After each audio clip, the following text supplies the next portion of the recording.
Yeah, I have a Davros now. Hello everyone, welcome back to another video where today we are going to be talking a little bit about the news surrounding the Beatles episode for Series 14, The Devil's Chord. This has come out over the last couple of days, and I just wanted to discuss it. But before we get into that, yeah, I've got to address the elephant in the room. I have a Davros now. The story for this is quite simple. Basically, my buddy Will saw it in a shop window and immediately thought of me, which, now that I'm thinking about it, I'm not sure whether that's a compliment or an insult, but I jest. This is one of the nicest gifts I've ever been given. Truly, it's really, really well made. And yeah, it's a lovely gift to be given. So thank you to Will for that. Absolutely incredible. It does light up. The eye does light up, although I don't have it on at the moment, purely because I don't want the batteries to corrode or damage the mask. So I'm leaving them off for the time being. But here he will sit on my desk, and hopefully he will be joined by the Cyberman head at some point if I ever get that back. Joseph. But yeah, really, really grateful for it. So just wanted to give that its little origin story and welcome Dave to the Theres family. But before we get into anything else, subscribe if you're new. That'd be greatly appreciated. We're trying to get to 25,000 subscribers for Season 1 or Series 14. Of course, I apologise for not being around the last few days. In truth, my internet's been messing around and I've been having a lot of issues with it. And I was going to do this video yesterday, but yeah, internet got in the way. But I'm here now, and let's just get right into it. So this comes from Empire. From what I understand, their full coverage of Doctor Who releases on the 11th of April. However, they have released a few sort of teasers for the full version of the article, which will be releasing in their next issue. And one of these is Davis talking about the Beatles episode. Over the years, the Doctor has met all kinds of legendary cultural and societal figureheads across his TARDIS travels. Vincent van Gogh, Charles Dickens, Rosa Parks, William Shakespeare, and Agatha Christie to name but a few. But he's never met the Fab Four until now.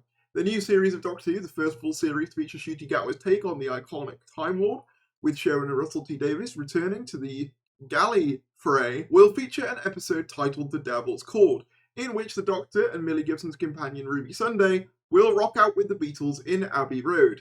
And it's an idea that's been a long time coming. As Davis tells Empire, in a major new joint interview with Gatwa to celebrate the show's latest regeneration, the notion of doing a Beatles episode has always been hit by a certain stumbling block. But that in itself became a source of inspiration. I knew instantly you can never play Beatles songs on screen because the copyright is too expensive. So I'm thinking, how would you do a Beatles episode without Beatles music? And that becomes the entire plot. Davis explains that's where the idea came from. Copyright law.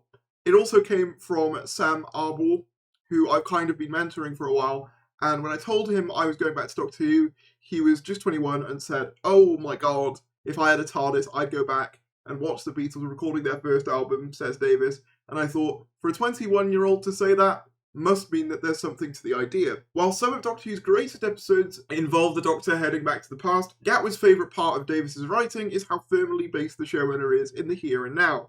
I would say Russell is very good at humanity and the duality of it, Gatwa says.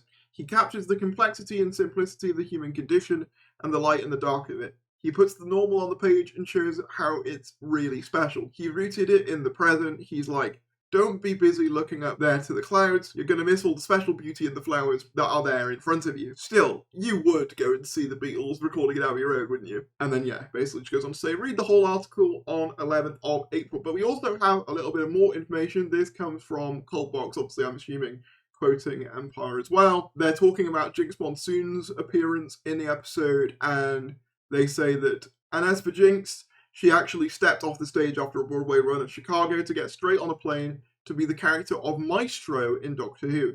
And I think we can say that she enjoyed that part somewhat.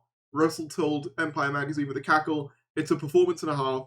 She absolutely blew us away. Gatwa added, it was so cool to see her transfer her skill set to this show. She fits Doctor Who so well.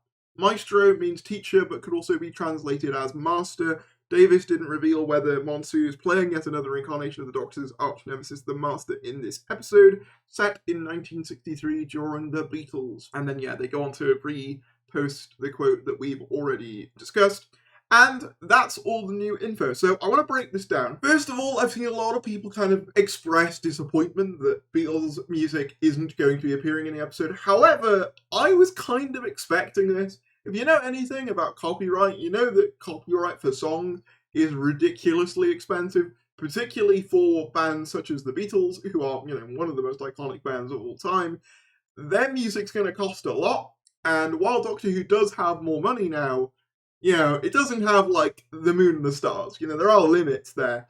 And also, even if they could have enough money to put it in the episodes, when it comes to things like distribution of it for physical media, that would cost even more, to my understanding. So that's probably why they haven't gone for it, because if they want to make DVDs or Blu-rays for these episodes, that would also mean, having to pay them every time, having to pay, whoever owns the rights to the Beatles songs every single time.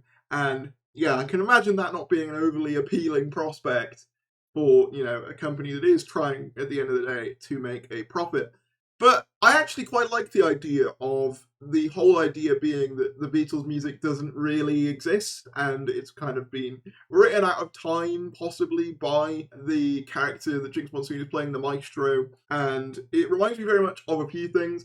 It reminds me, one, of the movie Yesterday, which I haven't seen, but I've heard is quite good, where a guy goes back in time and he realizes he's gone back in time to, the 60s, but none of the Beatles songs have been written yet, so he writes them all. And another thing it reminds me of is, obviously, if you've ever seen Back to the Future 1, when Marty McFly goes back in time and performs Johnny Be Good and then says, well, I guess you guys aren't ready for that yet, but your kids are going to love it. That's the two things it reminds me of, which is very fundamental time travel stories, which I like a lot. It's also interesting because it's not the first time this era has actually dealt in copyright law as a plot point. In the novelization of The Giggle, there's a whole bit where the Toymaker gets into a fight with what is essentially the lawyer of the Spice Girls, who basically says you can't use Spice Up Your Life because it's, copyright of them, and then he shrinks down all of the Spice Girls onto his little toy train. Very funny. So this isn't the first time for this, even within this era, so I'm wondering if maybe that kind of inspired it, but I don't know. Very interested to see that nonetheless.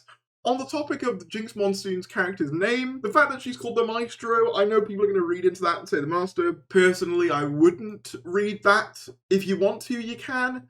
Personally, for me, I don't think she is. I think it's too early for the Master to come back. It's only the second episode of Shoot You Get With Tenure. And I just don't think she is playing the Master. If she is, I'll happily, hold up my hands and say, yeah, I was wrong. She was playing the Master the whole time. I don't personally see that. But hey, who knows? But yeah, I like the idea of her going back in time, changing history so that the Beatles, don't record their famous songs, and the Doctor and Ruby having to put things right. That's very fun. Obviously, it looks like they're going to be singing as well, so maybe they become, like, I don't know, the replacements, keeping the timeline in place or something like that. I think that's all very interesting. Very Doctor Who to me. It looks like it's going to be fun. I have to say, of Series 14, the Beatles episode is one that I'm most looking forward to. It's between that, 73 Yards, and the Moffat episode. Those three are like the ones I'm most looking forward to. Obviously, I'm looking forward to them all, and I'm also just looking forward to having a Doctor Who series in general. But of the ones that we know about, those are the three I'm most excited for. But let me know in the comments below what you think about all this. Are you disappointed that the Beatles music is not being used?